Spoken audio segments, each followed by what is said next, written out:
आज हम आपको बताना चाहेंगे कि शनिदेव जी की सवारी कौन कौन और कैसे बनी। तो बने रहिएगा मेरी इस वीडियो के साथ एंड तक। क्या आप जानते हैं शनिदेव जी की सवारी सिर्फ काला कौवा ही नहीं बल्कि गिद्ध और काला घोड़ा भी उनकी दिव्य सवारियों में शामिल है। हर सवारी का एक रहस्य, एक प्रतीक और एक गहरी आध्यात्मिक कहानी भी आज की इस वीडियो में हम बताएंगे। शनिदेव जी की 3 सवारियां कौन कौन है और वह कैसे बनी। आइए शुरू करते हैं शनिदेव जी के रहस्य में संसार की यात्रा। शनिदेव कौन है? शनिदेव नवग्रहों में से सबसे शक्तिशाली ग्रह शनि के अधिष्ठाता देव हैं। उन्हें कर्म फलदाता, न्याय के देवता और दुख सुख के नियंत्रक कहा जाता है। उनका सिद्धांत है जैसा कर्म वैसा फल। वे किसी के साथ पक्षपात नहीं करते बल्कि हर इंसान को उसके कर्मों के फल के अनुसार ही फल देते हैं। इन्हीं गुणों को दर्शाने के लिए उनकी 3 सवारियां हैं। पहली सवारी काला कौवा। पहली और सबसे प्रसिद्ध सवारी है काला कौवा। धार्मिक ग्रंथों जैसे शनि महात्म्य, पद्म पुराण और भागवत पुराण में काले कौवे को शनिदेव का मुख्य वाहन बताया गया है। कौवा सिर्फ एक पक्षी नहीं है, शनि की दृष्टि, उनके संदेश और उनके न्याय का प्रतीक है। क्यों?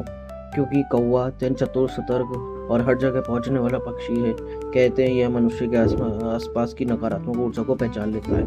एक कथा के अनुसार कौवा पहले शनि का संदेशवाहक था। यह लोगों के कर्मों की सूचना शनिदेव तक पहुंचाता था। इसकी बुद्धिमानी और सतर्कता देखकर शनिदेव जी ने इसे अपनी प्रथम और मुख्य सवारी का दर्जा दिया और शायद यही कारण है कि शनिवार के दिन कौवे को भोजन कराना शुभ माना जाता है। दूसरी सवारी गिद्ध।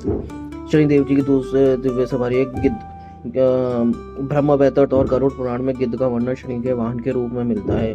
गिद्ध ऐसा पक्षी है जो बहुत ऊंचाई से नीचे के हर छोटे से छोटी घटना को भी साफ साफ देख सकता है, बिल्कुल वैसे ही जैसे शनिदेव इंसान के जीवन, उसके कर्मों और उसकी नीयत को गहराई से देखते हैं। गिद्ध धैर्य, निरीक्षण और सत्य का प्रतीक है। मान्यता है कि जब देवताओं ने पूछा कि कौन शनि के साथ रहकर संसार का न्याय देख सकता है तो गिद्ध ने कहा, मैं ऊंचाई से हर सत्य के बिना विचलित हुए देख सकता हूँ। तभी से शनिदेव की दूसरी महत्वपूर्ण सवारी बना। यह उनके न्याय और सूक्ष्म दृष्टि का प्रतिनिधित्व करता है। तीसरी सवारी काला घोड़ा। अब बात करते हैं कि शनिदेव की सबसे शक्तिशाली और प्रभावशाली सवारी काला घोड़ा। काला घोड़ा शक्ति, अनुशासन और गति का प्रतीक है। शनि 40 और कई प्राचीन शनि मंदिरों के शिलालेखों में काले घोड़े पर सवार शनिदेव का वर्णन मिलता है। कथाओं के अनुसार जब शनिदेव को संसार में न्याय स्थापित करने का कार्य सौंपा गया तो यमराज ने उन्हें एक दिव्य काला घोड़ा भेंट किया। उन्होंने कहा, कर्मों का फल तत्काल देने के लिए यह घोड़ा सबसे उपयुक्त है। इस घोड़े की विशेषता थी तेज गमन, स्थिरता, अनुशासन और अपार शक्ति। यही कारण है कि शनि को कर्म फलदाता कहा जाता है और वे काले घोड़े पर बैठे दिखाई देते हैं। 3 सवारियों का अर्थ। अब सवाल यह है कि आखिर शनिदेव जी के पास तीनों सवारियां क्यों हैं? दरअसल हर सवारी का एक विशेष शक्ति और कार्य का प्रतीक है। काला कौवा शनि की दृष्टि और संदेश का प्रतीक। गिद्ध निरीक्षण, सत्य और न्याय का प्रतीक। काला घोड़ा तेज गति से कर्म फल प्रदान करने का प्रतीक।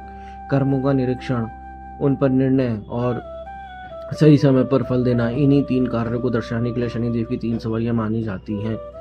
तो यह थी शनिदेव जी की 3 सवारियों की संपूर्ण और विस्तृत जानकारी। हर सवारी में हम यह सिखाते हैं कि अच्छा कर्म करो, नियत अच्छी रखो। शनिदेव की कृपा हमेशा साथ रहेगी। अगर आपको यह वीडियो पसंद आई है तो लाइक, शेयर और सब्सक्राइब करें। जय शनिदेव।